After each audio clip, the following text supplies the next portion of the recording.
뉴데일리 법조 취재 기자입니다. 박아름 기자 전화 연결돼 있습니다. 박 기자 안녕하세요. 네, 안녕하세요. 예. 오늘 조간 신문들도 일면에 다들 다루고 있습니다. 검찰의 중간 간부급 인사 주목받은 이유가 여러 가지가 있는데 역시 가장 컸던 건 이 현 정부의 부담이 되는 이 주요 사건의 수사팀들이 과연 이 전보 조치가 될지 그대로 유임될지 이런 부분이 아니었을까 싶은데 다들 유임이 됐습니다. 세부 정리를 좀 해보죠. 네, 어제 법무부가 차장부장급 검사 18명에 대한 인사를 단행했습니다. 네. 당초만 해도 법무부가 이번 인사를 통해서 정권 관련 의혹들을 수사 중인 수사팀을 해체시킬 것이라는 우려가 있었지만 큰 변동은 없었습니다.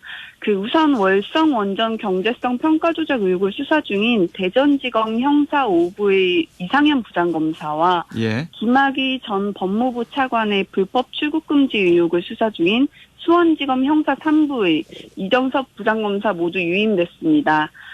또 가장 큰 관심사였던 서울중앙지검의 경우에도 울산시장 선거 개입 의혹을 수사 중인 권상대 공공수사 2부장과 이용구 법무부 차관 택시기사 폭행 사건을 수사 중인 이동원 형사 5부장 모두 유임됐습니다.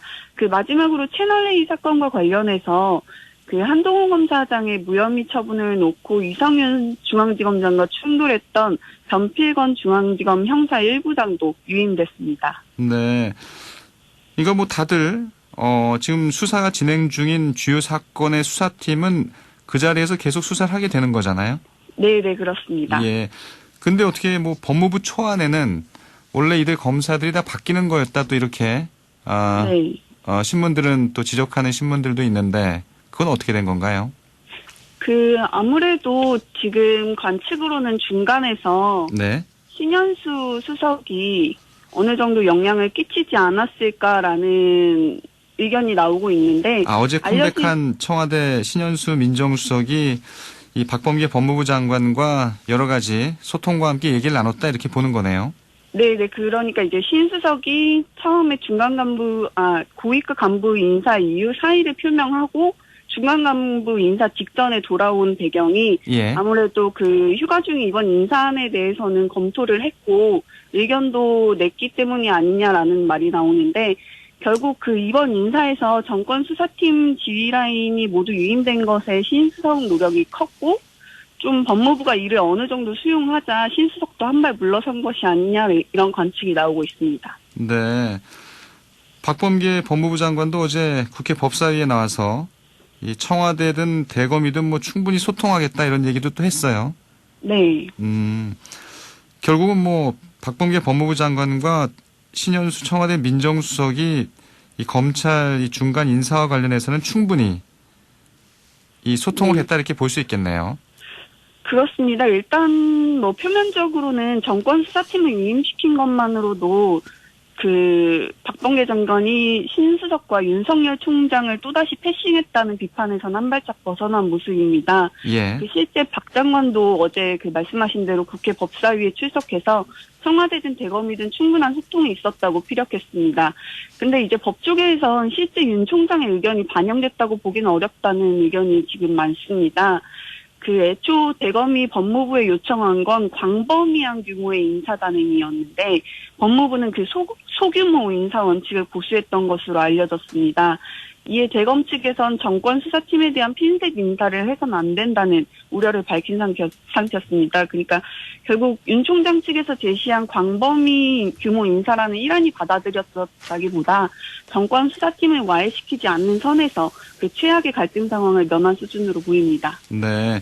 그러니까 당초 윤석열 검찰총장은 좀 대규모 인사를 원했네요. 이 주요 사건 수사팀은 유임시키되 그 외에 검사들은 좀 대폭적인 인사 이동을 원했는데 그거는 법무부에서 받아들이지 않았다 이런 관측이 나오고 있다는 얘기죠. 네, 그렇습니다. 또 좀 언론에서 주목하는 건 이문정 부장검사잖아요. 네. 지금 대검찰청에 있는데 이 수사 권한은 없는 모양이에요. 근데 이번에 수사 권한을 부여받았다는 거잖아요. 네네.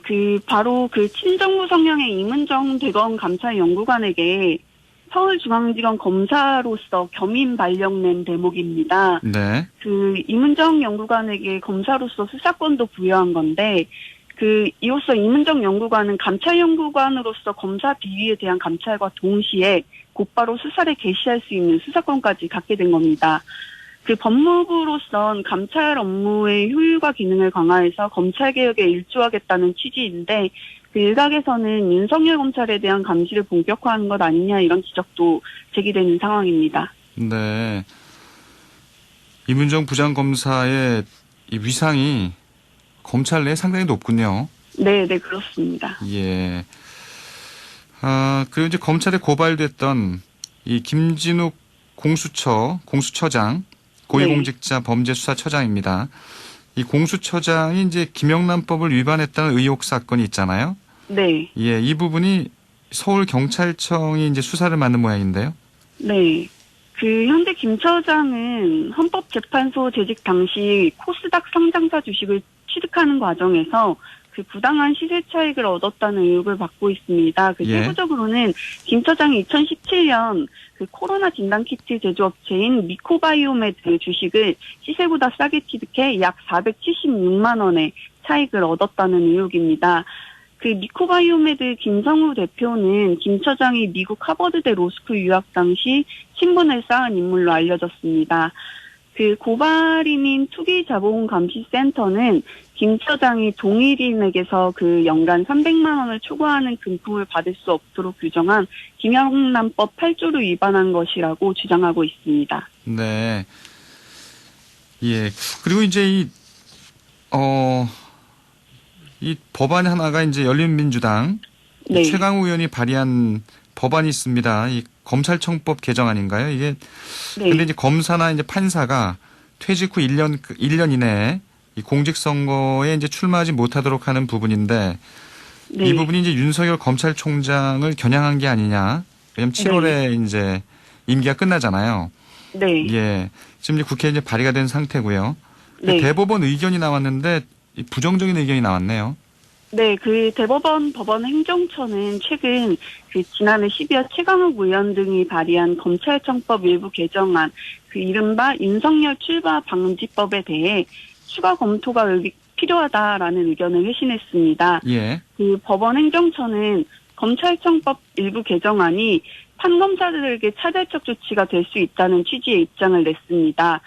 정치적 중립이 요구되는 경찰이나 선관위든 다른 공직자들도 있는데 판검사에게만 제한을 두는 게 적절한지 의문이라는 얘기입니다. 또 법원행정처는 이 같은 개정안이 직업선택의 자유와 소급 입법 금지 원칙을 위반할 소지도 있다는 취지의 의견도 덧붙였습니다. 네. 사실은 검사, 판사가 퇴직한 후에 1년 이내에 네. 이 공직선거에 출마하는 건 사실 좀 문제가 있는데 또 이 법안이 또 제출된 시점이 네. 또 묘해서 여러 가지 이 논란을 또 낳고 있네요. 예. 네. 임성근 부장판사에 대한 국회 탄핵소추안이 이제 가결이 됐고 이 헌법재판소에 이제 넘겨졌는데 이런 가운데 또 김명수 대법원장이 거짓 해명 논란과 관련해서 네. 사과문을 또 거듭 올렸고요. 네. 지금 이 문제 지금 어떻게 돼가고 있나요? 일단 최종적으로 김 대법원장이 대국민 사과문을 올리면서 일단락되는 분위기이긴 했는데 예. 사과문 내용이 조금 문제가 되고 있습니다. 김 대법원장이 사과문에서 임 부장판사의 사의 반려는 법 규정 등 여러 사정을 고려한 판단이었을 뿐 정치적 고려는 없었다라고 억울함을 표했는데 네. 이에 대해 사법부 안팎에선 이미 녹취 파일을 통해 드러난 사실관계부터 인정하지 않은 가짜 사과라며 비판하고 있습니다. 그리고 또 김 대법원장이 취임 후 궁극적 목표는 독립된 법관에 의한 좋은 재판을 제도적으로 보장하는 것이라고 언급한 대목에 대해서도 비아냥이 쏟아지는 상황인데 윤종구 서울고법 부장판사는 어제 법원 내부방에 이례적으로 글을 올려서 민주공화국은 특정 공동체의 좋은 재판만을 하지 않는다며 여당과 김 대법원장을 동시에 저격했습니다. 예. 헌법재판소가 이번 주부터 임성근 부장판사의 이 탄핵안에 대한 이 심의에 들어가죠. 네. 예, 또 어떤 결과가 나올지 좀 지켜보도록 하고요. 예, 서초동 25시 오늘 여기까지 듣죠. 예, 수고했습니다. 네, 감사합니다. 뉴데일리 법조 취재 기자입니다. 박아름 기자였습니다.